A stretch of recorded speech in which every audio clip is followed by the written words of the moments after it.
Alright, what's up folks? Rich Van Tassel here with you, giving you the first part of the game recaps for Week 14 of the NFL season. We still got a few of the 1 o'clock games going on, some of them forward from there. First game, the Pittsburgh Steelers moving to 8-5, have now won 4 straight. After losing 4 straight, they beat the Buffalo Bills 27-20. Buffalo drops to 6-7, and they continue to not be able to come up with the late season victories to help them make the playoffs. Ben Roethlisberger not great in this game. 17 of 31, 220 yards, no touchdowns, 3 interceptions. Le'Veon Bell, though, took care of business. 38 carries, 236 yards, 6.2 yards per rush, 3 touchdowns. Excuse me. The team altogether 42 rushes for 240 yards, 5.7 yards per rush.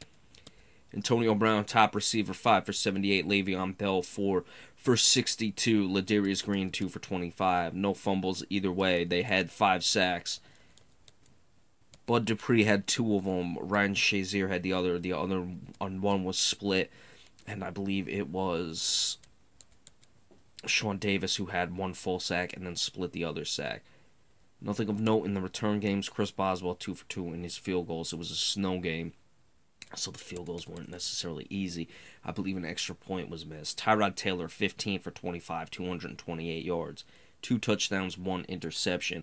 Mike Gillislee, top rusher, 2 for 34. LaShawn McCoy, 12 for 27. That's 17 yards per rush and 2.3 yards per rush. McCoy had a touchdown. One of Gillislee's runs, though, came at the end of the first half where they just let him have a bunch of yards. So, surprising, Buffalo was only 18 of 67, which is 3.1 yards per rush. They've been running the ball much better these last couple weeks, so I'm surprised there. LaShawn McCoy, top receiver, 6 for 81. Sammy Watkins, 4 for 54. Charles Clay, 3 for 52. Watkins and Clay both had touchdowns. No sacks. Stephon Gilmore, Lorenzo Alexander, and Zach Brown all had interceptions. Dan Carpenter did not attempt any field goals. So, Pittsburgh now winners of 4 straight. Le'Veon Bell is really coming along since that suspension. He's really getting things together. That's making Pittsburgh very dangerous. Buffalo, going to be very difficult for them now. Again, they just struggle to win these games late in the season, and it's why they're likely not going to the playoffs yet again. Unfortunate for the Bills. There's plenty of talent here. They compete against teams. Like we've said, they beat New England. They played tough against Pittsburgh today. They had to have it, and they got it. 27-22. Washington now 7-5-1. Philadelphia drops to 5-8. Kirk Cousins was held in check. 14 of 21, 234 yards. 2 touchdowns, 1 interception. Robert Kelly, 16 carries, 63 yards, 1 touchdown. Chris Thompson, 3 for 38, 12.7. Robert Kelly was 3.9. Thompson also had a touchdown. So a good running day by Washington altogether. 23 of 107, 4.7 yards per rush and the 2 touchdowns. Deshaun Jackson continues to be explosive. 3 receptions, 102 yards. And a touchdown. Pierre Garçon, 5 for 59. Also had a touchdown. Jamison Crowder, 2 for 37. Trent Murphy recovered a fumble that sealed the game. The team had 4 sacks.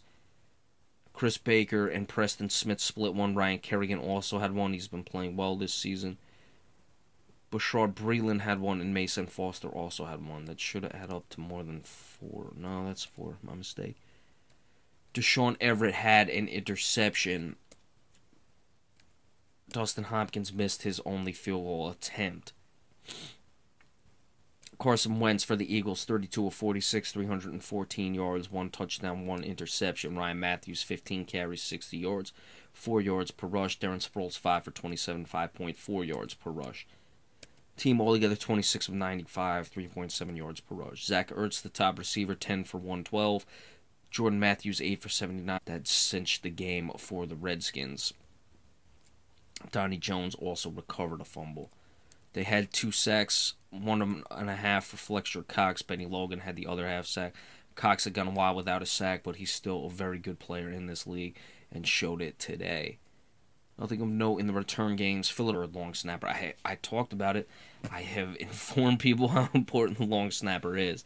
Washington, the offense was not great. The defense got some big turnovers in this one. Got the sacks. Philadelphia has given up a few too many sacks at times. That's something that is really plaguing them. The offense is just really starting to crumble. Philadelphia played well in this game. It came out hard. Washington, of course, we said had to have it. Their offense wasn't as sharp, but a nice balanced running attack for the most part, relying heavily on Robert Kelly and Chris Thompson with the chains of pace. They were able to get the win. Weren't really making many mistakes or anything like that. Just Philadelphia came to play. And Washington walks out of there with the victory, so give them credit in that regard. Certainly needed it. Another team that needed it to finally get above 500, the Tennessee Titans, is starting to get a bit more murky. I said Tennessee's only way in was the AFC South. They actually have a better shot probably at the wild card now that they beat Denver, but that's just another story for another day. Trevor Siemian, 35 for 51. This is for the Broncos, 334 yards, 1 touchdown, no interceptions. Justin Forsett, top rusher. That's becoming an issue in Denver. 6 carries for 17 yards. That's 2.8 yards per rush. The team altogether 9 carries for 18 yards. It's getting bad in that regard. You certainly Sanders, 11 for 100. He had a touchdown. A.J. Derby, 5 for 57.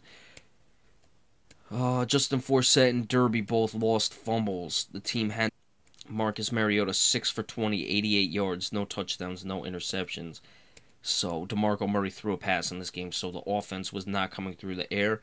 Marcus Mariota, 8 for 38.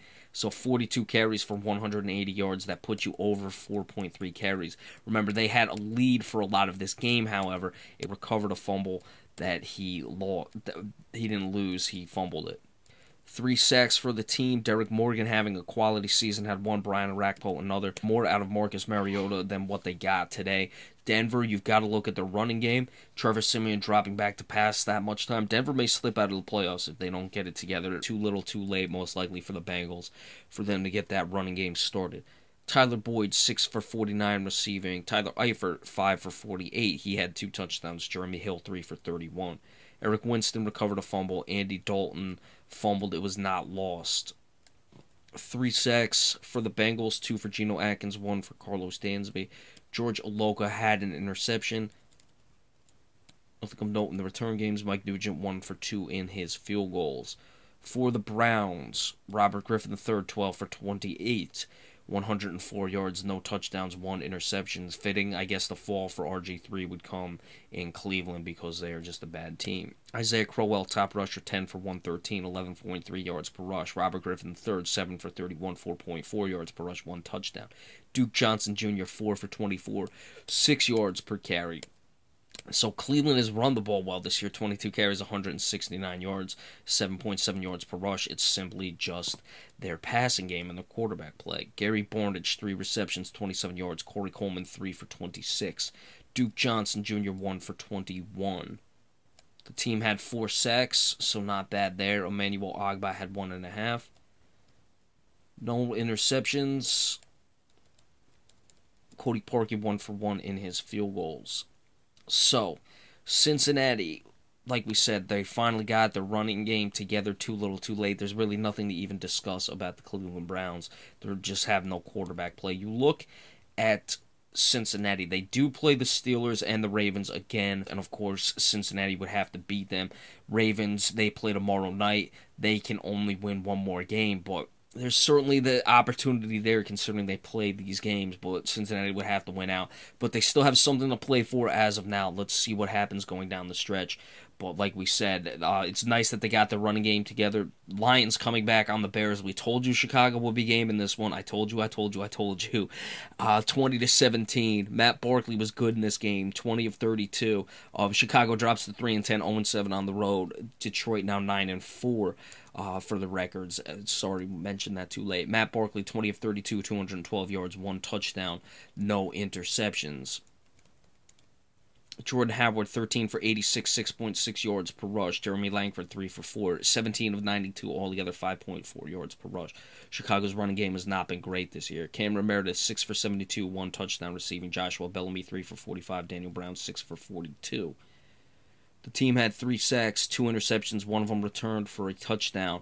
Connor Barth made his only field goal. One of those interceptions came in the red zone. The other was a pick six. Matt Stafford, 21 of 35, 1 touchdown, 2 interceptions, 223 yards. Dwayne Washington, 16 of 64. Zach Zenner, 7 of 36. Matthew Stafford, 4 for 15. He had a rushing touchdown. Altogether, 28 of 114, 4.1 yards per rush. Marvin Jones, 4 for 67 receiving. Brandon Golden Tate, 6 for 58. Anquan Bolden, 3 of 49, 1 touchdown.